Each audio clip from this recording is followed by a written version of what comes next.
Ang batang iyak ng iyak sa video ang 6 na taong gulang na si Janelia. Kumakain ng tanghalian si Janelia bago ang videong nakuhanan siya na di magkamayaw sa pag-iyak. Nakakain na silang dalawang mag-ina nauna silang kumain. Tapos after ko din kumain, nagpapahinga na ako. Yung ulam namin, naiwan ko sa may lamesa. Siya naman na mahilig sa isda, pumunta siya doon, di ko alam kumakain na pala siya. Kwento ng ama ni Janelia na si Joe Mark, ang ulam nila noon, hito na paborito ng mga bata. Kaya si Janelia hindi nagpahuli at kanya itong nilantakan. Kada kakain kami ng isda, paghihimay namin yan kahit ano, kahit yung tuyo, tinapa, tilapia, ayan. Sabay-sabay naman kami kumakain. Nagkataon lang nun na bigla siyang pumunta sa may lamesa tapos siya mag-isa yung kumuha. Tapos doon siya nag-umpisa na natinik. Ano? Maya-maya pa, si Janelia lumapit na sa ama at ina at nag-iiyak. Na? Ang bata pala natinik. Wala na. Wala na. Hindi natutusok dito. Ito po, Papa. Kakain na isda, uli na titinik po. Lumapit siya sa akin, todo iyak na siya. Ganun kasi talaga siya pagka nagkakasugat. Talagang sobrang iyak siya. Ayon sa ear, nose and throat specialist na si Dr. Dominador Garduño III, natitinik daw ang isang tao kapag hindi maayos ang koordinasyon ng ngipin at dila nito. Natitinik ang tao pagka may mali dun sa paglunok. Hindi nag-coordinate. Kasi yung paglunok natin, coordination yan ng tongue, ng mga neck muscles, marami nagko-coordinate dyan. Ayon kay Doc, karaniwan din daw na natitinig ang mga bata. Sa mga bata, hindi pa nila masyadong developed yan. No, depending on the age, pero it takes a while para ma-coordinate yan. Kaya nga nagsisimula sila sa milk, susunod soft, then before sila sa mga hard foods. Complex na yung may mga tinik na pwedeng tumusok. Hindi pa sila ganun kagaling. Unang-una mag-feel kung ano yung uy, may tinik. Diba? So iluluwa niya. No? Hindi pa ganun ka-sensitive. At hindi pa nila alam. So, isa yun, sa bata, very common yan. Tubig lang, inom lang ikaw tubig. Para lumagos na, hindi mamamatay. Pinainom ni Joe Mark ng tubig ang anak. Meron ibang natitinik, pero actually hindi tumusok. Parang dumikit lang. Diba? Kasi kung minsan iba pino yung tinik, didikit lang siya dun sa daanan. So, mararamdaman mo nandun siya, pero parang ayaw niyang matanggal. Iyon, in that case, tubig, sa dami ng tubig, eventually, mawawash away.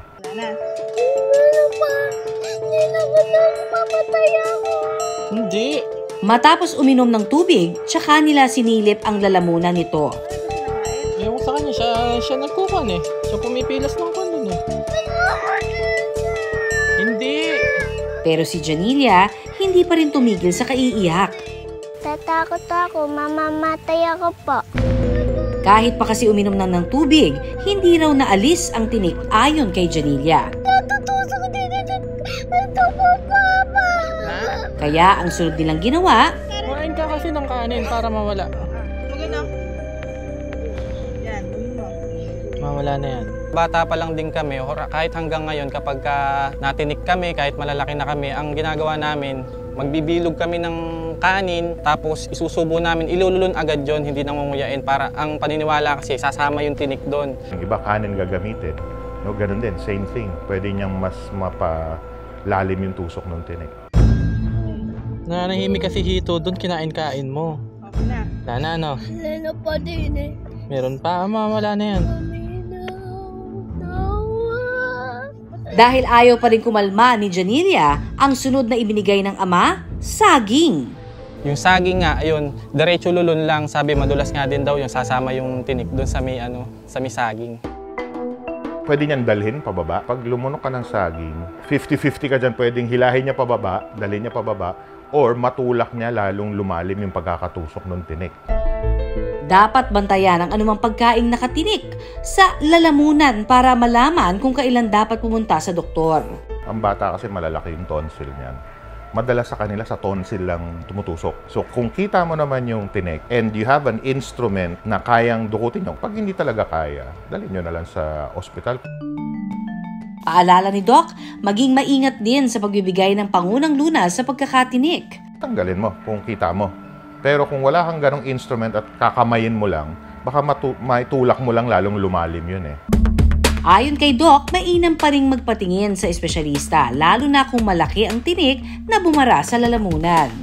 Iba't ibang isda, yung iba maliit lang yung tinik, pino lang. Pagka yun tumusok, okay lang naman, baka lang ma-infect yung area kung saan siya tumusok, ano? And depende kung saan siya tumusok. Maganda, patanggal to, malamang mag-cause siya ng infection. Dahil ang bibig natin, dirty area yan eh. Tapos when we swallow, so madumi rin. Yung bacteria, marami tayong bacteria sa bibig eh, no? So malamang ma-infect. Wala na yan, okay na, mawala na mamaya yan. Makalipas naman ang 30 minuto, tumigil na rin sa pag-iyak si Janelia. At nawala na rin daw ang tinik sa kanyang lalamunan. Sa dami ng nakain niya na kanin at saka saging, tapos tubig siya ng tubig, parang napuno na yung ano niya, inilabas niya. Dumuwal siya ng marami, nalabas niya din yung mga kanin sa saging. Tapos sinabi niya na meron pa rin, pero parang ramdam namin na wala na kasi nakakapaglaro na siya. Bilang mga magulang, nag-alala rin daw sila sa pagkakatinik ng anak. Pero kalmado raw sila dahil alam naman daw nila ang dapat gawin kapag natitinik. Pagka nakita mo yung anak mo na sobra iyak, masakit din para sa aming mga magulang. Alam naman na din namin yung gagawin namin pagka ganun eh. Dahil naranasan din naman namin yun. Payo naman ng eksperto. Ang gusto lang natin is not to make it any worse. Kaya sabi ko, kung makita mo, kaya mong tanggalin mo. Dalhin nyo na lang sa doktor kung wala naman kayong nakikita at nafe-feel nyo lang. Kasi ang ending, you might make it worse.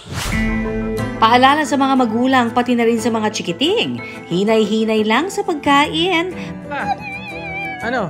Para iwas tinik sa lalamunan at iwas napahamakan.